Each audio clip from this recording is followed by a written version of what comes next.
Hey, everybody. Thanks for tuning in to Beyond the Track with Daniel Blair, presented by Cooper Tires. Huge shout out to everybody who's tuning in and watching these. Thank you guys so much. This is going to be a good one.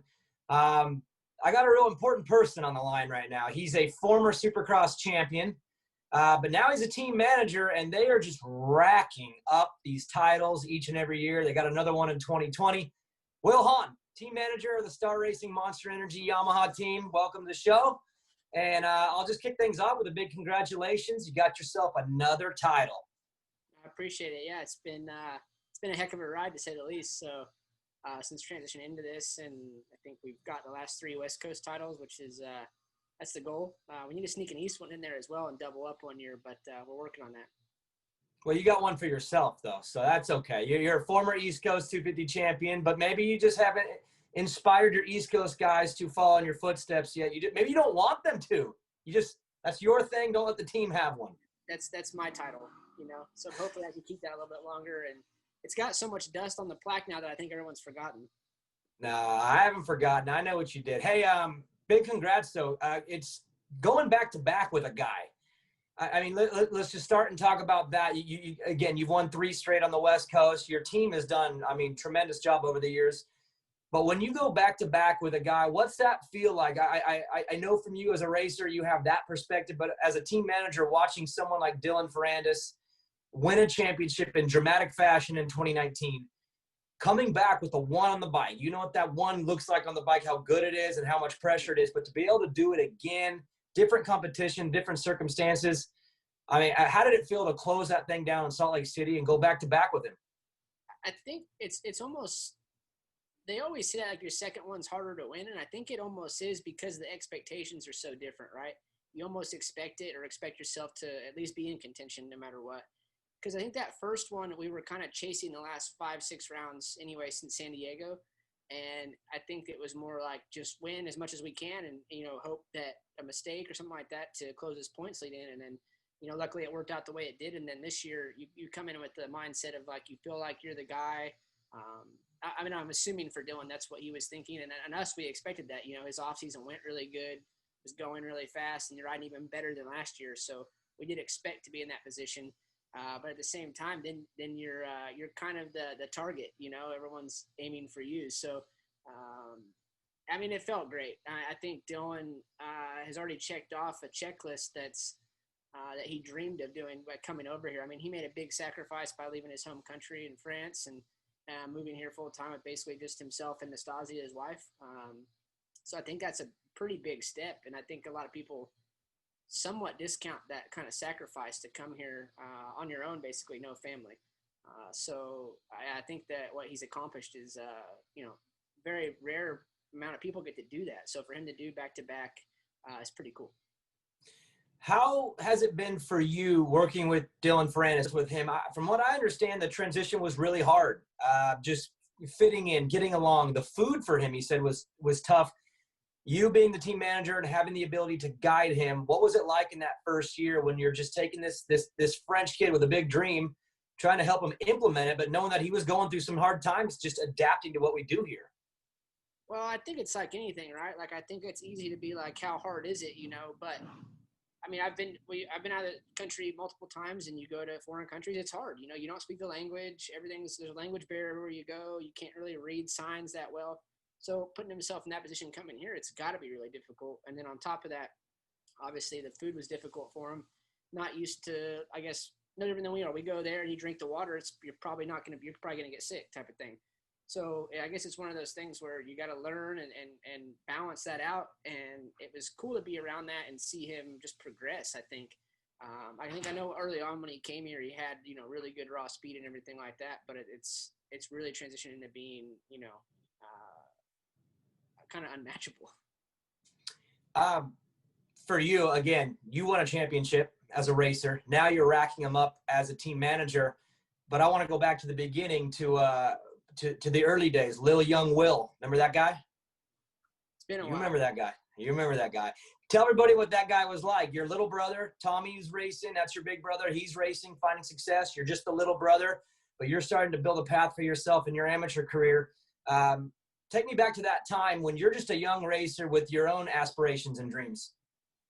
It's funny, right? Because, going way back when you're starting out, you just kind of want to do whatever Big Brother's doing. So chasing him, if he was riding, I wanted to ride. If, whatever he was doing, I wanted to do it with him and be a part of it. And I'm lucky that he put up with me annoying him, being younger brother, having to take me everywhere. So, yeah, it was just one of those things where you always aspire and you always hope to achieve those goals. Or, I don't think when you're too young, you really think about it. But then it becomes a point where you're like, maybe I can, or I didn't really think there was a chance until I got my first podium, and I was like, okay, I do have a shot at doing something here. I don't know if I can win, but I can maybe win some races. And it's always that like conscious battle you have with yourself of like the negativity versus the positivity. Like, do I really belong? Do I not belong? The mental side is so tough here. And, it only takes like one good race to figure it out, to be like, oh dude, I can do it, yeah, it was a long chase dream, and my path kind of went like this and zigzag and up and down, and lots of injuries. And I think just the perseverance and ended up paying off. And I think had I not had a work ethic instilled into me from my dad from a young age, I think it would have been a lot harder to achieve, or maybe impossible. And I know you in your younger years spent a lot of time in Texas. That's what a lot of riders in this country do if they live in the Midwest or in the North, where the winters get kind of ruined for them with the weather. So I know you spent a lot of time in Texas. That's where I always thought the Hahn brothers were Texas guys, but you're actually from Kansas. So you kind of fall into that category of a guy who went south every year to stay busy, stay racing. Yep. What was it like growing up in Kansas? Was there a racing scene in the summertime, or did you guys just really try to focus on staying down south? And how hard was that too, just coming from your family background, which isn't necessarily just a racing background? There's more to it.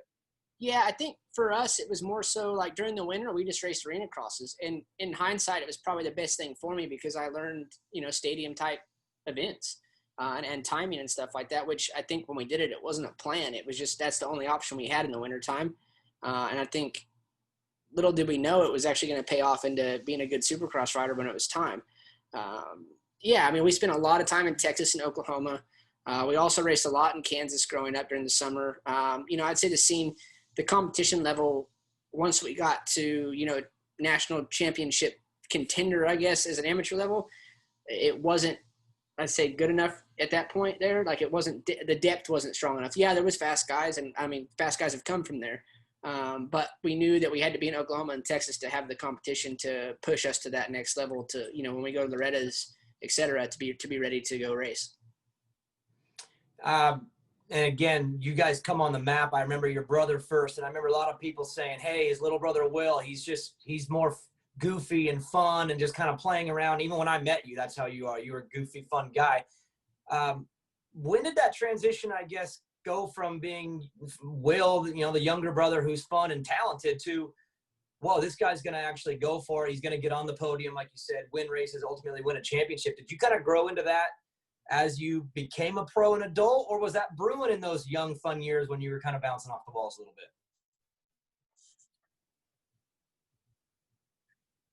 I think I didn't change a whole lot maybe behind the scenes, but I think you just mature a bit, and then obviously I remember one year I actually quit when I was like 14 or 15 for a while and just started working for Tom as his mechanic and helping him out.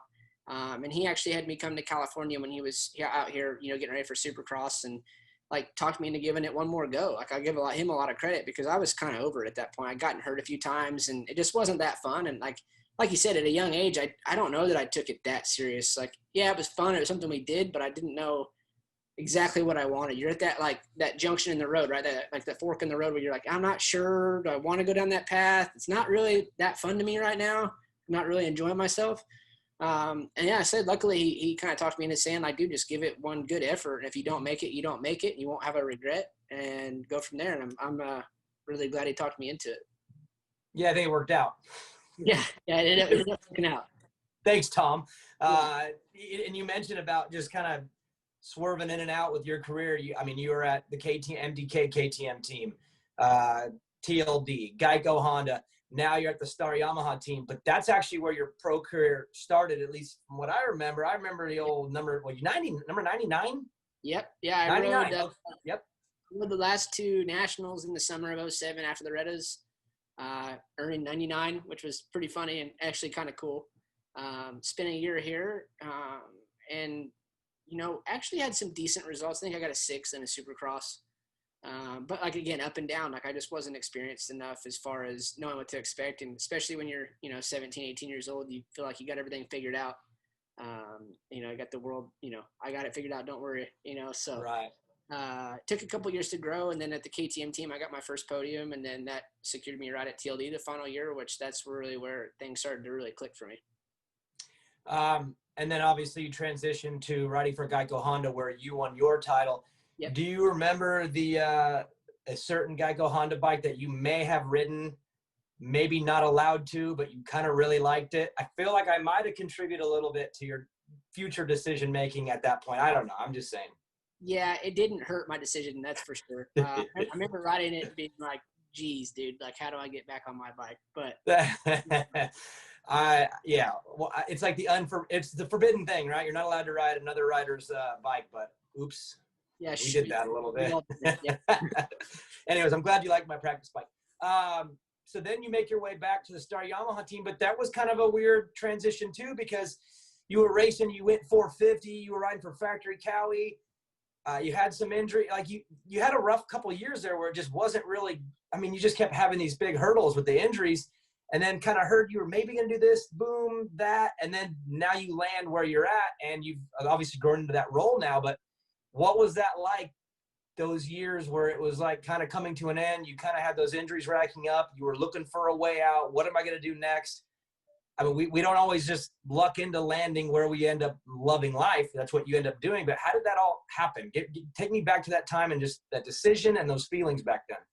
It's kind of funny how it worked out, and also very strange. So I had gotten hurt at Anaheim at the opener in 2015.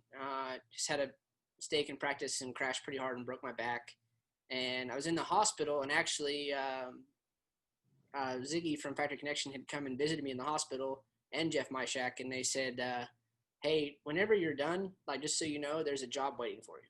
Like, we'll find a role for you that you can transition into this next part of your career whenever you're ready. And this is while you're at the hospital still? Yeah. Wow. Okay. And I still had another year of racing. I still raced another year after that. So that's what was crazy at the time. They're like, just, when it's time, let us know. And I got healed up from that. And like you said, it was a rough 2 years. Didn't really gel with the bike a whole lot. And obviously just some crashes that were my fault. And just struggled through injuries and trying to come back because, I mean, you dream of a little kid to ride for Factory Kawasaki. So I wanted to make the most out of it as much as I could because, like I said, it's a dream come true.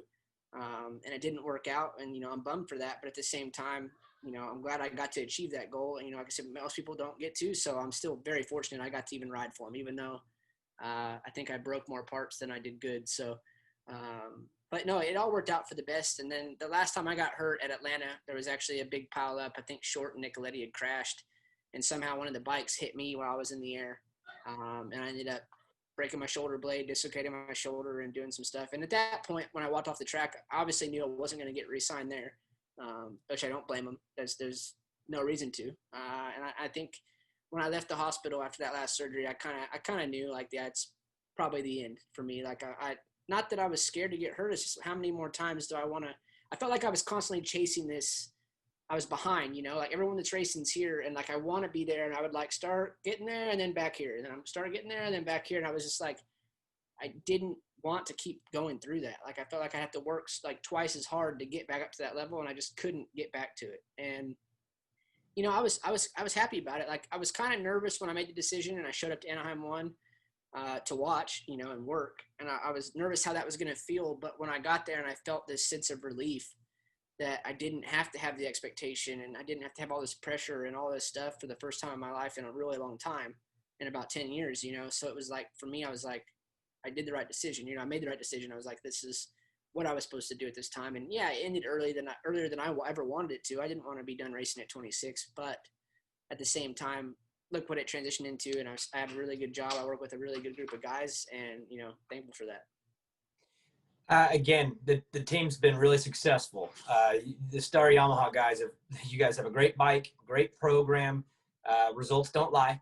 But you also have a team owner who is, I mean, he's all in, right? The guy wants to win really badly. That's Bobby Reagan. Everybody in the industry knows Bobby's Bobby. He's chasing this thing hard. How is it for you getting along with him? Again, you're managing a lot of the day-to-day, but you still got to deal with the owner, and that you got an aggressive owner, a guy who wants to win. Is that a good fit for you? Is that like the type of guy that you want to work with because he's that way? Are you a little bit that way too? Or are you guys a little opposite and that's maybe the balance that was needed to have the success? I don't think it's one certain person or anything like that. Obviously, Bobby is the leader of this. You know, like he's the one making a lot of these calls, and he's honestly there's times where we butt heads. It's like anything, and that's why we're successful. You know, if an idea comes up and I don't agree or whatever, but I tell you, 9 times out of 10, he's 100% right, and it's funny. He inspires all of So us. 90% of the time, it works every time. Exactly. So it's just funny because he drives us all to have this mentality, and that's again, he's a big reason why we're successful, and it's another reason of it is this group that we work with, and it's like it makes going to work fun. You know, when you guys all get along, we're all kind of similar in age that here at work at the race shop, and it's I don't know, it makes, like I said, it makes it very enjoyable, but at the same time we all have the same goal, and it's the riders the same way. They know when they come here that hey, this is the goal, this is what we do. We go out here to try and win and to win championships. So yeah, that's just the bottom line. And like I said, Bobby, yeah, his passion for the sport is pretty unmatched. Like it's something that's really inspiring because he's so involved and he is 100% committed to racing. He loves it more than anything, and he's been doing this for his whole life, you know, involved in it some way, in some form, not at the race team level that we are now, but some way, some form, he's very involved. For you, you guys obviously have a different roster every year. I mean, you guys graduate out. Cooper Webb won some championships. Boom, he's out. Now Dylan's got his 2. He's out of the 250 class. There's always a lot of this movement going on. How has that been for you dealing with a new roster all the time? You got new personalities that come in, and at this very moment, you have Dylan. He's got his personality. He's got his wife. They do their thing. They got David Billement, whatever. Justin Cooper's his own guy. Shane McElrath is his own guy. How are you at that, dealing with different personalities? Are you kind of a chameleon and can get in and work with each guy individually and kind of, I guess, connect with them on a personal level? Or are you like, hey, this is how it's got to be, and they funnel under kind of your vision? Where do you lie as a manager? I feel like, you have to kind of just – everyone beats at their own drum, right? So and that's just the way personalities are, you know. Like brothers are different, definitely different families are different. So I think it's just all about kind of learning them and helping what understands what makes them tick, you know, what makes them go for it. And it's always a learning process. And now we're lucky with like amateurs that we're working with at a younger age and bringing them up. By the time it's time, we already know them. We know their routine. We know what makes them tick. And I think that's what's also going to create more long-term success here. So yeah, I think it kind of goes hand in hand. You've got to be kind of almost neutral in a way, right? Like where there's not a whole lot of right and wrong, and like, but what makes them tick, and you've got to be basically more open-minded. You mentioned the amateur riders. Me as a fan, I'm a fan of the sport. No matter what, even if I'm working in the sport, I'm still a fan at all times. I love watching, you know, a 450 group blossom and then kind of grow out and retire, and then a new 250 group comes in and takes their place. I'm fascinated by that. You guys right now have a couple amateur kids that you've gotten. They're young, they're talented. You're seeing the results, you're seeing the success. What's it like working with these younger guys and knowing that you are trying to mold the next group of champions that can put the #1 plate on the door? Again, Matt LeBlanc, Nick Romano, these 2 kids, I'm big fans of both. What's it like for you when you deal with Dylan Ferrandis and Justin Cooper, and then you got to turn over here and you got these young kids that you're trying to grow into young men and hopefully future champions? Is that difficult, or is that a new fun layer for you? I guess it can be, you know. I guess at times it certainly can be a little bit difficult, but at the same time, they're around these guys every day so much that they're already learning the routine and like, you know, what to expect. Working with the younger guys is inspiring, dude, because it kind of breathes that new life into you, right? Like, there's so much excitement. There's not, I don't want to say there's not expectations because they have the same ones as the pros do. They want to win. They want to do good. But it's funny because there's, like I said, it's so raw in a way, right? Like it goes back to like why would we start riding? Because we loved it, right? And you see a little bit more of that because once you go pro, you know, it does turn into a job and it becomes something where you have to operate at a high level every day. And yes, they're transitioning into that, but when they first get them out here, it's so just for the love of the sport. And it gives you that same sense of like, why you got in this in the first place ever, So obviously they're going to do the work. You're going to do the work, but it's a little bit of a reset. You got these fresh kids that don't really know the ropes yet. They got talent. Obviously, that's why you guys pick them. Yeah. But it's like a reset. You get to start all over and have a little bit of fun and then tighten everything up and then go to work. Is that kind of what you're feeling? Like you said, just that reset every time with these new kids? Yeah, I feel like you kind of get that where you're like, okay, and then you transition into a little bit at a time, and then it becomes like basically they're on the same routine as the pros. Yeah, it's everybody's detailed a little bit differently on, laps or their training or whatever. It's obviously, Swanee does a great job with the guys and solidifying their, program might be slightly different all the way through, but they know what to expect. They're seeing it every day. They're involved with it every day, and that's what makes it, I think, pretty cool. You mentioned Swanee. That's Garrett Swanepoel. Great coach. I mean, look at the championships that guy's racked up. You guys seem to have a really good relationship with him, too. He understands what your guys' goals are. His are the same. I feel like he meshes with all the riders very well, too. How important has that relationship been for you as a team to have that guy as your guy, knows what you want out of your riders, knows what your bikes need? It just seems like a great fit. How important has it been to get the results that you've had having a guy like that now for a while? I mean, this is a consistent relationship. He's been there for a while. Yeah, no, and it's awesome. It's awesome to lean on him. I mean, obviously he's experienced a lot by being in the GPs. He's raced here. He's raced Supercross and motocross.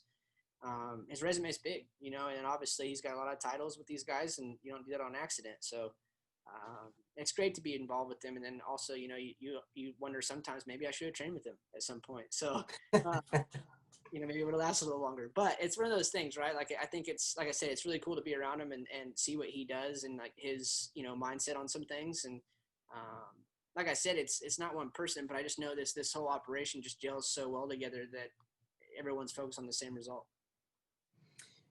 You're in your office right now. I know you spend a lot of time in the office. You spend a lot of time at the hotels, at the airports, at the track. I mean, I know your life revolves around this all the time, but I know Will Hahn likes to do other things in life. And if I was to snap my fingers right now and just teleport you somewhere away from dirt bikes so you could just do your thing, where would you go and what would you do?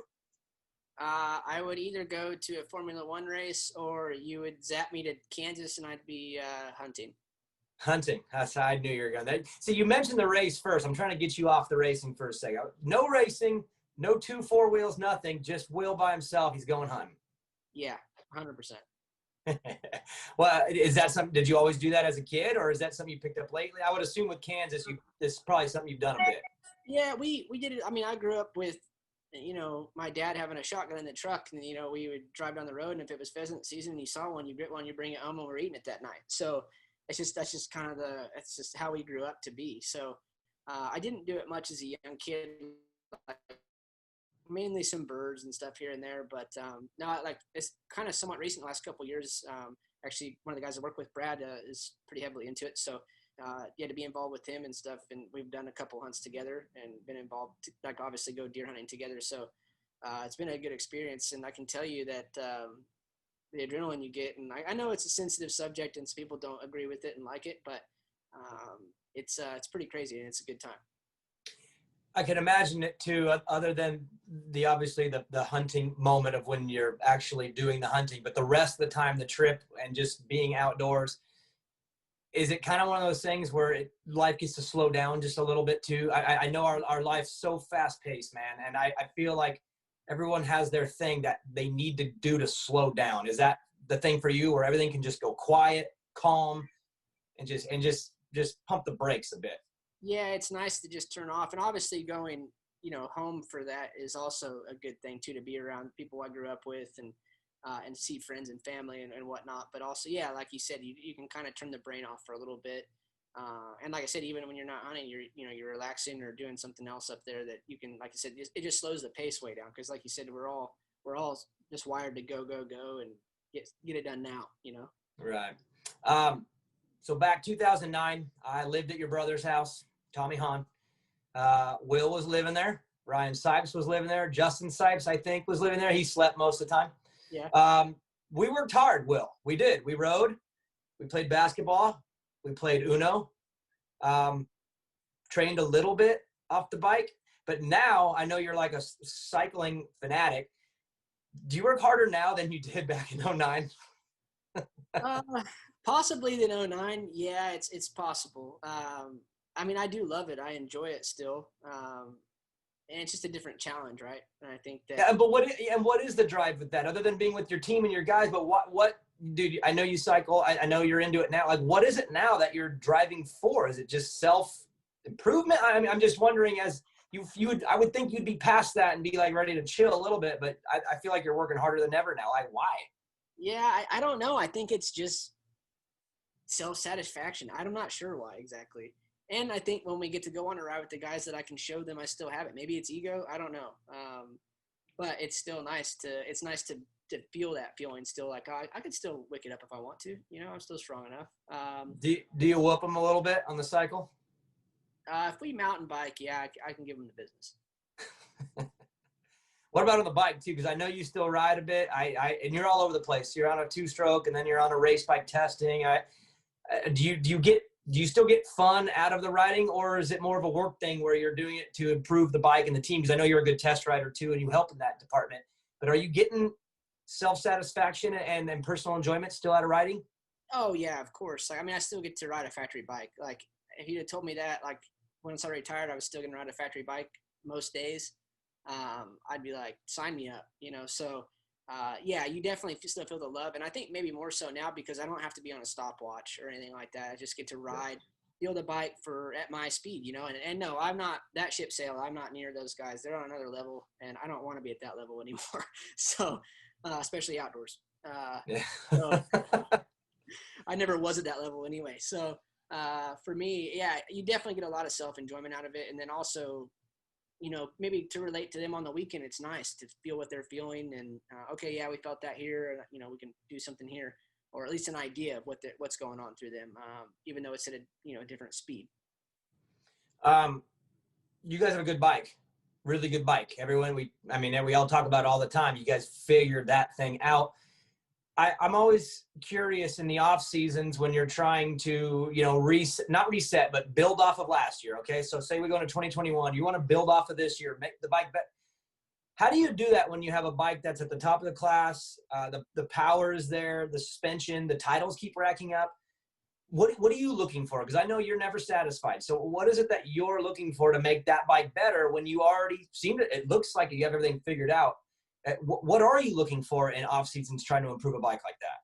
I think I feel like it's a never ending thing that you can chase, right? Like you can always be a little bit better here or there. Like, okay, cornering can be a little bit better. Loops can be a little bit better, jumping, or there's always something that can be better. But that comes from Brad Hoffman. Like, honestly, he's always chasing something. He's a genius when it comes to that. And also our suspension guy, Drew. Like, I think it just, between them two and those guys putting their brains together, like, I feel like no matter what they do, they can find improvement. And it's crazy. It's crazy to be around that. And it's so cool to feel, trust me, there's times where I rode this 250F and been like, there's no way it can be better. Yeah. Like, what else do you guys want? What do you want? It's perfect. This thing's great, and then you're like, okay, yeah, it's better. It's better. And, like I said, Yamaha does a really good job with the platform that they start with. It's crazy. Dylan said in one of his interviews in Salt Lake that the bike had too much power. And I'm like, dude, you're in like way high elevation. I've ridden in elevation. The power is like sucked out of the bike. And he's on the line or on the podium complaining that he has too much power. Like, what do you do as a team manager when you hear that and you're like, dude, we're way high up. Like, you should not have too much power, but then you got your guy saying it's too much. Like, what do you even say to that? That smile, that's a good feeling. That's a good feeling. Because I guarantee no one else is complaining about that. No, when I heard that, I'm like, well, I knew that bike was fast, but it must be really good if he's complaining in elevation that it's too fast. But I do want to go back to that a little bit. Dylan Ferrandis, 2-time champion. In 2019, you mentioned it. You're chasing, right? You're chasing Adam Cincerello the last 5 rounds. Dramatic night. Adam goes down. Dylan wins this championship, right? You come back the next year, though, and now he is the guy. He's leading the points. You go into Salt Lake City for this runoff format that we did to close the season. What was it like for you and for him being in the other position now where you had the lead? You had Austin Faulkner, who was riding incredible there. He's winning these races. Do you start getting a little bit nervous and because the scenario is different? Did you have faith in the program and him? Obviously, I know you did, but you question things and go, man, are we going to pull this off? Because Austin was coming and Dylan was a little off for the first two to his standard. What were the emotions like with the team and him and you going into that final day when you know you had to be at your best, and then the guys in the last chance qualifier? I mean, what was that last day like? I have to imagine it was stressful. I think it's like anything. There's always that what ifs, and I mean, it's dirt bike racing. Anything can happen. You know, a crash can take you out of it just as easy, or you know, it's simple little things can get you. You know, I don't know. It's just like I said, anything can happen, right? So, and you never know. Like even like last year at Vegas proved that anything can happen. So you always gotta be prepared for that. But also, I had a lot of faith in his program, his routine, and I knew when it's time to rise up. He's proved that. You know, he's very confident. He trains really hard. He works really hard off the bike. It's just one of those things where, yeah, I think you're always thinking the what ifs, but also at the same time, it's like you know that he's been through this. He knows what to expect. He's very mature, and you just gotta go for it. Are you at the races that day? Are you wanting to say things and remind him, or is he the kind of rider where you just trust that he's got it, so you just stay back? Because I mean, things were like imploding in the heat race, and it seemed like I would have to imagine the anxiety was through the roof. But are you the kind of team manager who goes over and gives, hey, we're good, dude, we're all good? Or do you stay back and trust that he's got it and he's got that maturity that you talk about? Well, I think on days like that, you've got to remind them, but at the same time, you don't want to be down their throats too much. Like being in that position, there's already a lot of pressure that you're putting on yourself. And the last thing you need is really more pressure, especially when everything's basically going against you at that point. So he knows what to do. He knows how to handle it. And he handled it like a champion. You know, there's no doubt about it. So, yeah, I mean, I think there's always that point where you want to say more. It's hard not to, right? Because all you want to do is help. But at times it's maybe counterproductive. So for me, you kind of got to let them kind of do their thing. And obviously there's a lot of people telling them on that day, like, hey, do this, do that. Like, well, he knows what to do. You mentioned earlier Bobby Reagan and his impact on everything. You mentioned Brad. I mean, you're talking about your crew and what they all do and how great they all are. For your role and what you do, where are you at your best? Like, what's your biggest strength as a team manager? And then on the counter, you're always trying to get better too in every way. Where are you maybe weak as a team manager, or maybe not to a standard you want to be? Like, where do you want to improve as a manager? I'd like to know where you're at your best and where you're at your worst. Well, I think as far as relating to a rider, that's obviously my specialty, is because I've done that my whole life and ride the bike pretty frequently. So kind of know as far as that goes, and been through a lot of the same things they're going through. But with that being said, there's times, I mean, I still have a lot to learn, don't get me wrong. And then these guys that I'm around and surrounded by are helping me learn that, you know, rapidly compared to trying to learn on my own, between Bobby and this whole crew. So like I said, they're pushing me to be better. It's just different, you know, to not be a rider, to take yourself out of that, you know, and be on that side and maybe being a little bit more stern than I'm built with. So that would be you need to be more stern. Yeah, I'd say so. So do you use the amateur kids as like the trial and error? Like, I'm gonna be strict on them and then hope it carries over. Because again, I can imagine it being, you're dealing with different people. You got Dylan's married and he's a champion, and then you've got Nick Romano, this young kid from the East Coast who's coming out to California. Like, so are they like the guinea pigs for Will Hahn, the strict Will Hahn? Is that where you test out? No, not necessarily. I mean, I kind of need to be better about it all the way around. But no, I mean, yeah, obviously you're learning different. Like Nick lives with me, so you get to know him pretty well. So it's yeah, you're just bouncing that. And this is kind of a hard question, because I think we're all driven to always be better. I think it's just instilled in us as racers. It starts young and it carries on. But when you guys win and then win again and win again, what is the motivation that keeps you just driven to make the bike better, make your program better? When you win that much, you know how you hear about like a guy wins a Supercross championship and then he's got a little bit of a hangover because he won. You guys don't seem to really let up. Like, where does that motivation come? after you've had this much success? Like, it just seems like the natural tendency would be to lighten up. You guys don't really seem to be that. I mean, it seems to be more intense every year. Like you're pushing for more. Well, I think it's one of those things where it's a common saying, right? Like as soon as you rest or lay up, you're beaten. So I think that the fear of getting beat, I think, keeps you more driven. You know, like you don't want to let that guard down and then, you know, basically not be ready for it or expect it. You know, I think it's always like expect to not know where you fit in, and all you got to do is put 100% in and hopefully be at the top. I asked Dustin Pipes this. As a team manager, you're dealing with a lot of riders. We've talked about that. You're dealing with different ages too, like married guy and young kids coming up. So you're dealing with a lot. Give me a rider that you've worked with that is just like, you could just say he's the best. He's just easy to work with. He's fun. You get along with him. He's successful. Who's like that? The one rider that sticks out since you've been there where it's just like, man, this is my guy. It was just great. You know, it's tough because they all have their, this is going to sound like, you know, typical question or fire back at you with this, but they're all really good in their own sense, and they're all kind of a pain in the ass in their own sense too. But Aaron Plessinger was pretty easy to deal with. He was pretty much happy, I'd say 99.9% of the days at the track. So yeah, it's hard not to say that AP wasn't really fun to be around every day. And I can imagine too, that year that he won indoor and outdoor for you guys, again, you take his personality and then you wrap that up with some championships. I can't imagine the vibe was much better than that year. Just that kind of, having a guy like him have that success made it probably more fun than anything, right? It did. I mean, like I said, it was pretty enjoyable, pretty much day in and day out. What about the opposite? Who, and again, I know you love them all. And Dustin Pipes had a real hard time with this answer, so I'm not going to hold it against you if you can't get it out clean. But who's been just a kind of a pain in the butt? And even though you love them, they just were tough. That's a tough one.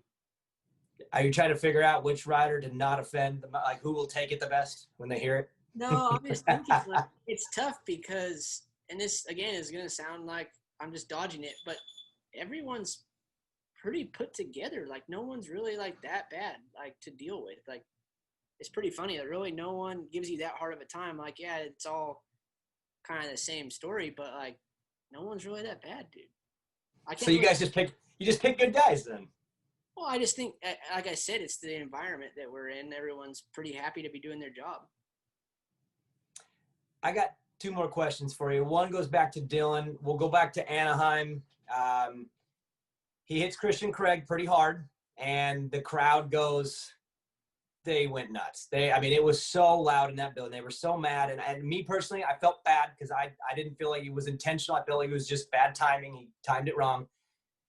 But you deal with Dylan coming back to the truck now, and the crowd lets him have it. They boo him. It's probably an uncomfortable feeling for him. How did you deal with that situation, knowing that the guy didn't do it on purpose to be physical? It was just bad timing. It was a racing incident. But at the same time, he's not stoked about the way it's responding, the crowd's responding. Did you get involved with that much? Was that another one where you let him handle it, or did you get involved at all? Because I feel like that would be one where maybe he needs a little bit of consulting, understanding that this time can heal this. You know what I mean? Like, how did you deal with that? Well, he genuinely felt bad. I mean, he's like, I just moved here and like I want to live here. You know what I mean? Like he's bought a house here. He's basically part of the U.S. now. So yeah, he genuinely felt bad. He's like, now everyone hates me. Like I don't want that. It wasn't on purpose, but even though it looks like it, I didn't want to crash. I didn't want him to crash like now. And basically he knew what he had to do. He's a mature guy. Like he knew he needed to apologize and just own it. Like I didn't do it on purpose type of thing. And so, I mean, it really bummed him out. It was hard on him. Like no one wants to feel that kind of booing and people basically saying they hate you and stuff like that. And no one wants to deal with that. Was that hard for you guys as a team too? Just internally or with Bobby and everybody, or was that something that you knew would wear itself out? I mean, I'm curious to how you guys handled it inside the building as a team. Maybe not with Dylan, but as a team. I mean, obviously we don't want that to happen, but at the same time, you realize that it's going to blow over. It has to, and we knew it wasn't on purpose. So it's like, what can you really do? Right. So just let time heal it, pretty much. Yeah. Yeah. My last question for you, and this one's a personal one. Colt Nichols. I'm a big Colt Nichols guy. I think fundamentally he's an incredible rider, talented, great personality. You've been through what Colt's going through, where you've had these injuries that stack up over and over and over, and you were able to come out and win a championship. When you look at him and what he's going through, do you look at him and understand like that path, and can you instill, you know, your thoughts and experiences in that? Because it's a similar type thing where he's going through a lot of hurdles right now, and it just seems like the guy's got it. He can do this. He can win a title for you guys, put a number one on the door, but he's just had these hurdles, and these are the hurdles that you went through. Is there some commonality right there with Colt Nichols, and what's it feel like for you as a team manager to watch him go through this, knowing that there's light at the end of the tunnel? He can get there. Well, I mean, it sucks to see anybody get hurt, especially like, I mean, Colt and myself grew up pretty near each other in Oklahoma and Kansas, so I'd see him and Bogle racing each other. They were a little bit behind me, but still, you know, you become friends with the family and all stuff like that. So it's tough when you see someone you're kind of close to like that as well. But yeah, I mean, I see it. Like I've told him before, like, dude, you're going to be fine. You're going to get through this. Like, unfortunately, this is making you a lot tougher in the long run. It's not the best way to do it and not the way you want to do it, but you know, you're persevering through some stuff that most people would just go, you know what, I'm done with this stuff. And I think not only that, but it really gives you appreciation when you're out there. It gives you this sense of appreciation that you don't, it's easy to take for granted, I guess, in a sense. No, I think he's going to bounce back just fine from all this. And like I said, come out a better person because of it. He's weird, man. He comes back better every time. It's like, I didn't have that talent, so. He comes back and I'm like, gosh, I hope he's the same. And I'm like, he might be a little better. Like, yeah. I don't know how the guy does. He's pretty resilient. Will, again, thanks for coming on. I appreciate it. I love your story. I value our time together. We had some fun times back in the day, and sure. I'm happy to see you find a home and find success and be still a part of this and loving it, man. I really appreciate it. Thanks for coming on the show. I appreciate you guys having me on. Thank you. And I love the beard. I got to say, I love the beard. When I first saw it, I was a little caught off guard, but I don't know. You kind of know when I get it. It's been a little over a half hour. It's grown on me. I think I like it. See you soon, man. Thanks, guys.